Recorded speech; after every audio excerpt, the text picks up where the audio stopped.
Hello mga kayopi! Welcome back! We have a new item here! The AVA COUNTERTOP DISHWASHER!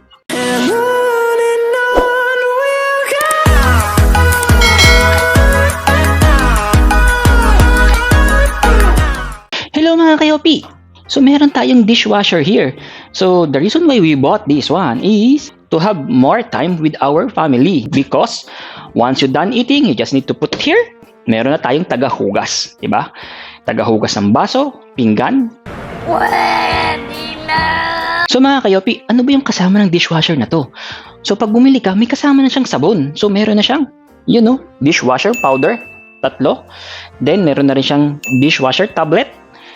Meron tayong dishwasher salt.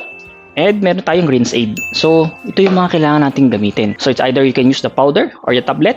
Then, this one will help for rinsing the plates. And the salt is for the alkalinity of water para hindi siya mag-stain yung mga puti-puti ba. Yun yung kasama when you purchase this AVA countertop dishwasher. So yan mga kayopi, yung ating dishwasher. Meron tong 3 ways where it will get the water source. So yung first is yung typical na galing directly from the pipe. So you're gonna use this. You just need to plug this in at the back. Then the other one, you plug it in your available pipe. Then the next one, so meron tong quick release. You can use this on the faucet. Put this beside the faucet. Then meron tayong quick release plug. So I'll show you yan. This one, you're gonna need to clamp it in your existing faucet. Pag ginagamit mo yung faucet, remove mo lang tong hose kung gusto mo. Then, you can plug this one. And lastly, ito yung last way niya on how you can get water. So, this. So, ito yung last way to get the water. So, you need to plug this at the back. Then, just put this on the pail of water. Mag-iigib na siya ng tubig niya doon sa timba or sa any container that you want to put kung wala kayong direct source of water. And not only that, this is a countertop, pwede mo din itong ilagay sa cabinet. So, kailangan mo nga lang magpa-customize. So, yan yung ating dishwasher accessory. Ito rin pala yung kasama niyang for draining the water. So, may drain hose siya. Just to add on, this dishwasher is not only cleaning those plates. It's also have a UVC sterilization. So, pakita ko sa inyo muna mga kayopi, yung ating AVA countertop dishwasher with UVC light. Yan mga kayopi, yung ating AVA countertop. So later, tatry natin temporarily install it. Pakita ko sa inyo kung how we're gonna use this one. Pero this top level, may mga LED lights dyan. Touch panel to, nandito yung menu niya. So later, pakita ko sa inyo pag buhay na natin. So this is glass, made of glass yung front. Then at the side, this one is made of metal. Tapos yung front niya glass. And then yung back niya, so made of plastic. Plastic to, yan o. Plastic siya, so para hindi siya mangalawang. And may konting cardboard dito at the back. Dito mo siya ipa-plug yung drain hose niya. Tapos dito yung mga water inlet. Yan. So kapag yung water source mo is hindi from the top, meaning let's say doon ka sa bucket of water, need to seal this one kasi kung gusto natin gamitin siya for the bucket, so dito siya. Ito yung nagsasak ng water. So we can put the hose here and put it in a pail of water para doon siya kumuha ng tubig, the outlet or the power supply. Yun lang yung kanyang back. Tapos let's open this up. Yan. So stainless yung loob niya. Dito nyo ilalagay yung rinse aid. Pakita ko sa inyo. Yan. So yan. Dyan yung rinse aid na liquid. So ginagamit siya para sa pangbanlaw, para mas makintab at saka mas malinis. Diyan yung rinse aid. Then, this is where you put the dishwashing powder or tablet. So, ito yung kanyang rack. So, 6 plate setting siya. So, meaning pang-anim na tao. So, meron kang 6 plates that you can put. 6 flying saucer, 6 cups. Yan, dito malalagay yung mga utensils. And meron din siyang pwedeng paglagyan sa taas yan. Then, you can remove this. And let's try it. So, made of metal siya, coated. Tapos yung wheels niya is plastic wheels. This is what you can see inside of this dishwasher. Itong mga to, hindi nyo masyado makita. Yan, UVC light yan. So that is for sterilization. Tapos this is where the water will come out. Yan yung naglilinis. Then dito yung drainage niya. So you can also clean this one. Let's say may mga kanin-kanin. So yan. Ito yung drainage. Then this is where you're gonna put yung dishwasher salt. Yan. Yung salt kailangan natin depende sa how hard is yung water para hindi siya mamuti or magbuo-buo. So, yun lang kailangan, dishwashing salt. Hindi pwede yung mga ordinary salt ang ilalagay natin. So, yan yung inside ng ating dishwasher. Yan mga kayopi, napakita ko na sa inyo yung external parts niya. So, kung where you gonna put the dishwashing powder or tablet, rinse aid, tsaka yung salt, and how you gonna clean yung mga tira-tirang pagkain na nag-stuck doon sa drainage. So, doon siya makikita. So, yung next video naman natin is we gonna temporarily put this in the sink. Then, we gonna just try this. Tapos, pakita ko sa inyo naman yung features niya. And, I'll gonna use this maybe for another week. Then, I'll get you some my feedback. What are good about this one and what are not. So, yan mga kayopi. Meron yung palabok na mga pinagkainan, pasta. So, yan, milk. Yung mga baso, gamitin ngayon natin ang dishwasher. Yan mga kayopi, tapos na, 1 minute na lang, buksan natin kung malinis nga ang labas niya. So yan mga kayopi, oh, malinis naman. The next day. So yan mga kayopi, meron siya mga pasta grease, yung mga plates natin. Yan. So tingnan natin ngayon kung gaano siyang kalinis after ng dishwashing. So yan, ito for standard, since marami siyang grease, gawin natin yan. So yan yung for heavy grease. Then let's try it.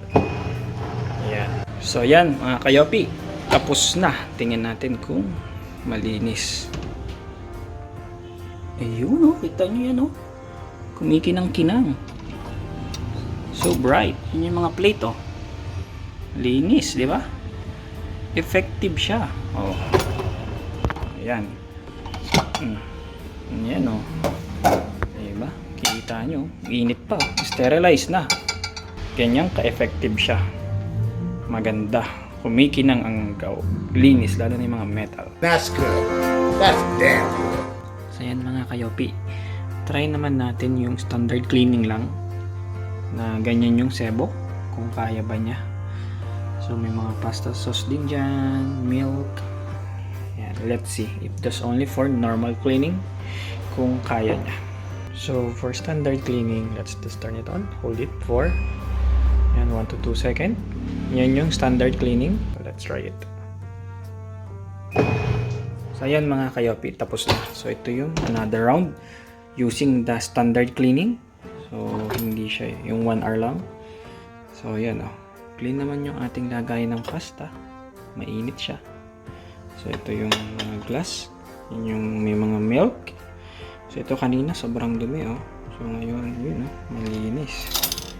So mainit pa. So yan, oh. Pakita natin yung mga pinggan, oh. Yan, oh. Pinggan. So kailangan nyo gumamit ng rinse aid para maganda yung pagkakalinis nyo. Pakita ko na lang sa inyo din kung paano siya i-operate. So this is it when you power it. So hold it. Tapos ito yung cycle niya. Just press it. So yan, oh. Ito yung mag-grease yung mga pinggan natin. So yan yun. Kung marami siya tapos medyo madaming grease. Parang maximum cleaning ano niya is almost 3 hours. Ang tagal, di ba?